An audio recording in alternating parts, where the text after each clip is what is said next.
जय हिंद दोस्तों, आप सभी लोगों का हमारे इस चैनल में बहुत बहुत स्वागत है।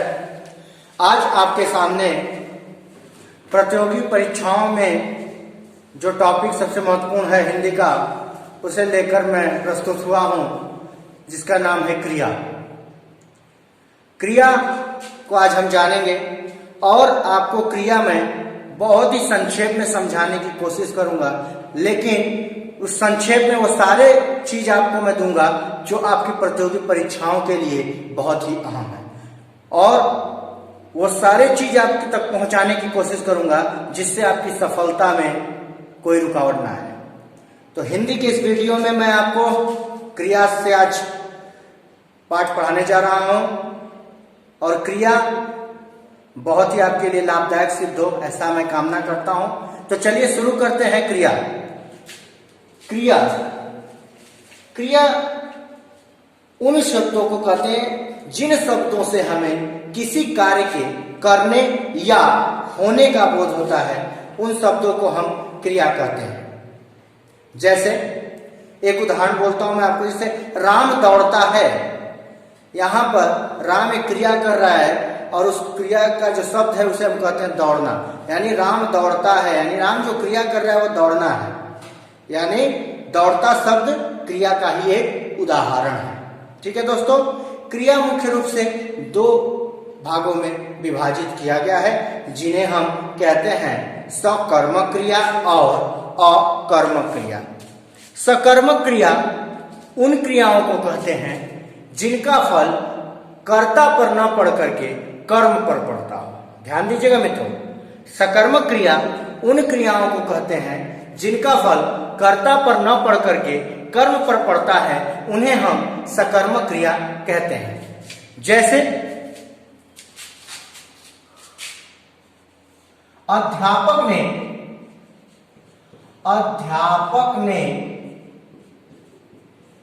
बच्चे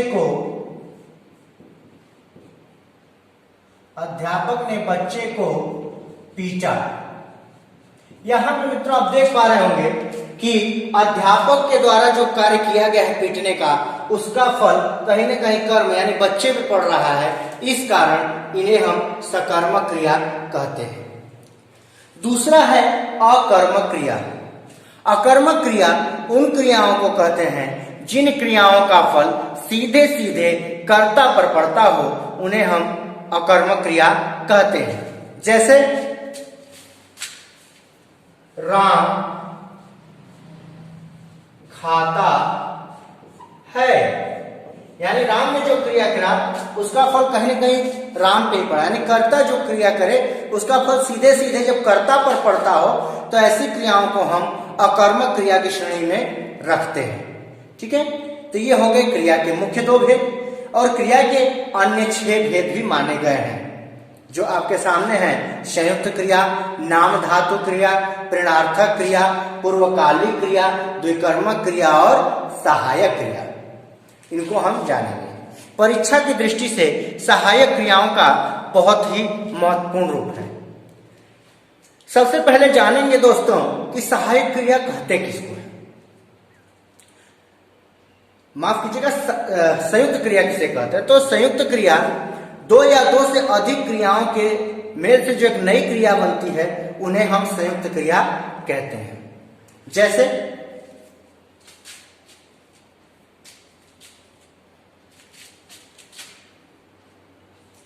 जैसे राम खाना खा चुका।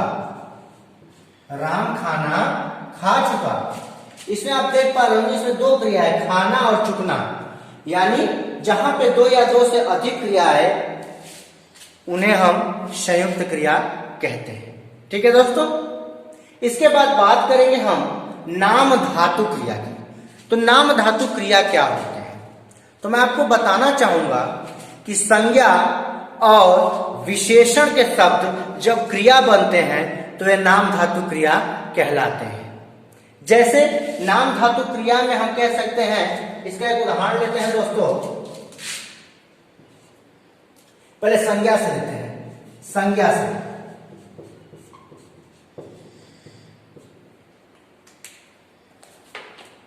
संज्ञा से लेते हैं नाम धातु क्रिया, यानी बात से बतियाना, बात से बतियाना, या हाथ से हथियाना,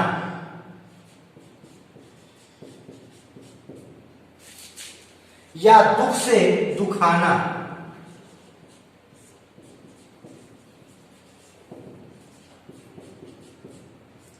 या लाज से लजाना।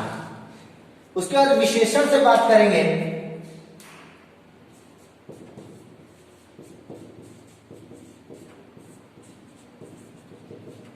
तो विशेषण से जैसे चिकना से चिकनाना, चिकना से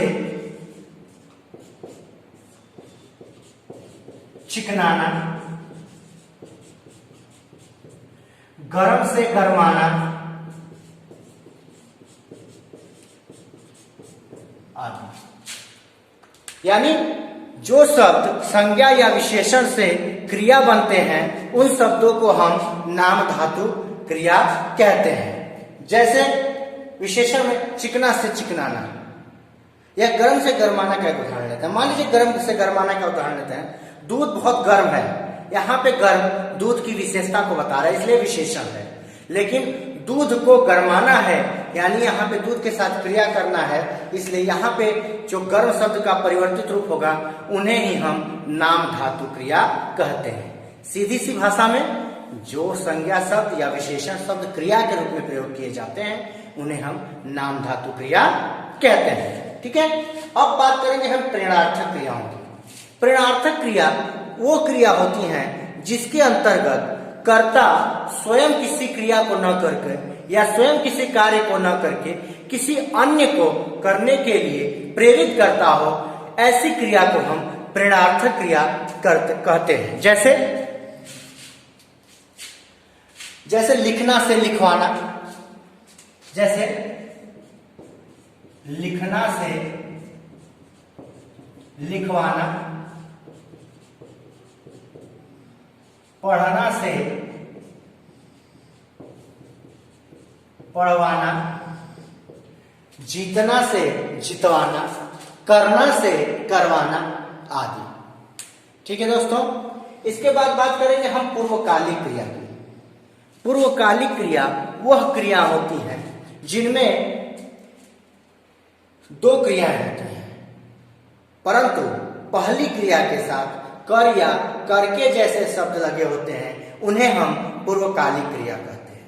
यदि कर या करके जैसे शब्द पहली क्रिया के साथ नहीं लगे तो वह संयुक्त क्रिया का ही रूप माना जाएगा। परंतु किसी भी पूर्वकालिक क्रिया के उदाहरण में या वाक्य में आपको पहली क्रिया के साथ कर या करके जैसे शब्द मिलते हैं तो आप पहचान जाइएगा कि यह पूर्वकालिक क्रिया है। जैसे मैं एक उदाहरण लिखता हूं कि राम खाना खाकर सो गया।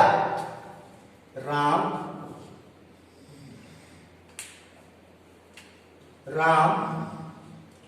खाना खाकर सो गया। आप देख पा रहे होंगे मित्रों कि यहाँ पे खाकर सो गया, यानी पहली क्रिया के साथ कर शब्द का इस्तेमाल हुआ है। और एक उदाहरण आपको बता देता हूं मित्रों, अपना पाठ पढ़कर खेलो। अपना पाठ पढ़कर खेलो, यानी पहली क्रिया के साथ कर शब्द लगा, यानी जिन भी वाक्य में दो या दो से अधिक क्रियाएं हैं और पहली क्रिया के साथ कर या करके जैसे शब्द जुड़ जाए उन्हें हम पूर्वकालिक क्रिया कहते हैं। ठीक है, अब बात करेंगे हम द्विकर्मक क्रियाओं की कि द्विकर्मक क्रिया होती क्या है। तो देखिए दोस्तों, द्विकर्मक क्रिया वह क्रिया होती है जिनमें दो कर्म होते हैं या जिस क्रिया का फल दो कर्मों पर पड़ता हो उन क्रियाओं को हम द्विकर्मक क्रिया कहते हैं। जैसे आपको उदाहरण बताता हूं, देखिए, राम ने श्याम को थप्पड़ मारा। देखिए यहाँ पे मारना एक क्रिया है और यहाँ पे कर्म दो है, श्याम और थप्पड़। श्याम और थप्पड़ यानी एक क्रिया का फल दो कर्मों पर जब पड़े तो वहां पे द्विकर्म क्रिया होती है। या अध्यापक ने बच्चों को हिंदी पढ़ाई। यहाँ पर बच्चे और हिंदी दो कर्म है और वहां पे एक पढ़ाना एक क्रिया, यानी इस पढ़ाने की क्रिया का फल दो पर कर्म पर पड़ रहा है, इसलिए यहाँ पे दो कर्मक क्रिया है। तो इसके नाम से सिद्ध होता है दोस्तों कि जहां पे दो कर्म क्रिया का फल दो कर्मों पर पड़े वहां पे द्विकर्मक क्रिया होती है। अब बात करेंगे हम सहायक क्रियाओं की। तो क्रिया का ये सबसे आखिरी जो है कि भाग है सहायक क्रिया। सहायक क्रिया उन क्रियाओं को कहते हैं जो मुख्य क्रिया के साथ प्रयुक्त होकर के अर्थ को स्पष्ट और शुद्ध बनाने में प्रयोग किया जाता है। उन शब्दों को हम सहायक क्रिया कहते हैं। जैसे उदाहरण के तौर पे देखिए कि राम जाता है। क्या है? राम जाता है। मैं खाता हूं। मैं खाता हूं। अब देखना दोस्तों, यहाँ पे राम जाता अगर मैं लिखता तो ये अर्थपूर्ण नहीं होता, लेकिन यहाँ पे सहायक क्रिया है लिखने से इस वाक्य का यानी मूल क्रिया के साथ जब प्रयुक्त हो रहा है तो पूर्ण अर्थ प्रकट कर रहा है। तो उन शब्दों को ही हम सहायक क्रिया कहते हैं। जैसे राम जाता है, यहाँ पे है सहायक क्रिया है। मैं खाता हूं, यहाँ पे हूं एक सहायक क्रिया है। ठीक है दोस्तों, एक बार मैं फिर से आपको क्रिया के बारे में एक बार रिव्यू दे देता हूं ताकि आपके दिमाग में एकदम बैठ जाए कि क्रिया होती क्या है। सबसे बड़ी चीज दोस्तों, आपको कितना भी सरलता से पढ़ाया जाए, जब तक आप उसको अपने से एक दो बार देखेंगे नहीं तब तक उस चीज को आप समझने में असक्षम रहेंगे। तो इसलिए वीडियो को एक बार, दो बार, तीन बार देखिए और कॉपी उठाने की जरूरत नहीं है, पेन उठाने की जरूरत नहीं है। सारी क्रिया आपकी मुट्ठी में है, बस वीडियो को ध्यान से आखिरी तक एक से दो बार देखते रहिए। ठीक है दोस्तों, आइए एक बार और आपको मैं रिव्यू करता हूं। देखिए क्रिया यानी जिस शब्द से किसी कार्य के करने या होने का बोध होता है उसे हम क्रिया कहते हैं। क्रिया के मुख्य रूप से दो भाग माने गए हैं, सकर्मक क्रिया और अकर्मक क्रिया। सकर्मक क्रिया उन क्रियाओं को कहते हैं जिनका फल सीधा सीधा कर्म पर पड़ता हो, उन्हें हम सकर्मक क्रिया कहते हैं। जैसे कि अध्यापक ने बच्चे को पीटा। अकर्मक क्रिया उन क्रियाओं को कहते हैं जिनका फल सीधे सीधे कर्ता में ही निहित हो, उन्हें हम अकर्मक क्रिया कहते हैं। जैसे राम खाता है। क्रियाओं के अन्य 6 भेद भी माने गए हैं। वो अन्य 6 भेद कौन कौन से हैं ये भी जानते हैं दोस्तों। तो आपको पता है संयुक्त क्रिया, जहां दो या दो से अधिक क्रिया आपस में मिलकर एक पूर्ण क्रिया बनाती हैं, वहां पे संयुक्त क्रिया होता है। जैसे राम खाना खा चुका है। दूसरा आपके सामने जो दोस्तों है वो है नाम धातु क्रिया। जिन संज्ञा के शब्द या विशेषण के शब्द जब क्रिया बनते हैं या क्रिया के रूप में उन शब्दों का प्रयोग होता है तो उन्हें हम नाम धातु क्रिया कहते हैं। जैसे संज्ञा में बात से बतियाना, हाथ से हथियाना, लाज से लजाना, दुख से दुखाना इत्यादि। विशेषण के शब्द जैसे गर्म से गरमाना, चिकना से चिकनाना आदि। ठीक है दोस्तों, उसके बाद आपका आता है प्रेरणार्थक क्रिया। बहुत ही आसान है, जिसमें कर्ता स्वयं कोई कार्य न करके किसी और को करने के लिए प्रेरित करता हो, उन्हें ही हम प्रेरणार्थक क्रिया कहते हैं। जैसे लिखना से लिखवाना, पढ़ना से पढ़वाना, खेलना से खिलवाना, जीतना से जितवाना, करना से करवाना आदि। ठीक है दोस्तों, इसके बाद पूर्वकालिक क्रिया की हम बात करेंगे।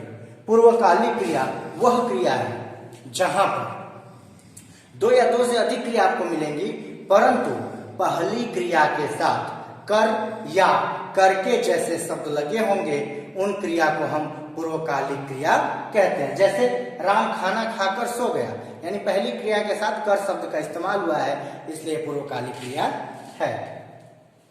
द्विकर्मक क्रिया, जहां पे क्रिया का फल दो कर्मों पर पड़ता हो या जिस क्रिया के साथ दो कर्म लगे होते हों, उन्हें हम द्विकर्मक क्रिया कहते हैं। जैसे अध्यापक ने छात्रों को हिंदी पढ़ाई, राम ने श्याम को थप्पड़ मारा इत्यादि। ठीक है, उसके बाद सहायक क्रिया, वह क्रिया जो मुख्य क्रिया के साथ प्रयुक्त होकर किसी भी वाक्य के अर्थ को पूर्ण एवं स्पष्ट करने के कार्य करते हैं, उन्हें ही हम सहायक क्रिया कहते हैं। जैसे मैं जाता हूँ, राम जाता है, मैं खाता हूँ, वो खाता है, यानी इसमें जो भी सहायक क्रिया है वो है, हूँ इत्यादि है। यानी कहीं न कहीं इनके बिना इन वाक्यों के अर्थ पूर्ण नहीं हो पा रहे हैं और इनके लगने से ये पूर्ण हो जा रहे हैं, इसलिए सहायक क्रिया मुख्य क्रिया के साथ प्रयुक्त किया जाता है। दोस्तों, क्रिया में इतने में से ही पूरी परीक्षाओं में प्रश्न आते हैं। अब इतना आपने अगर अपने दिमाग में बैठा लिया तो मैं पूरा आपको गारंटी देता हूं कि आपको क्रिया से डरने की जरूरत नहीं है। क्रिया से संबंधित जितने भी प्रश्न आएंगे परीक्षाओं में वो आपके इसके अंतर्गत ही होंगे। यानी मैंने आपको एक छोटे से वीडियो में क्रिया का 100% दे दिया है।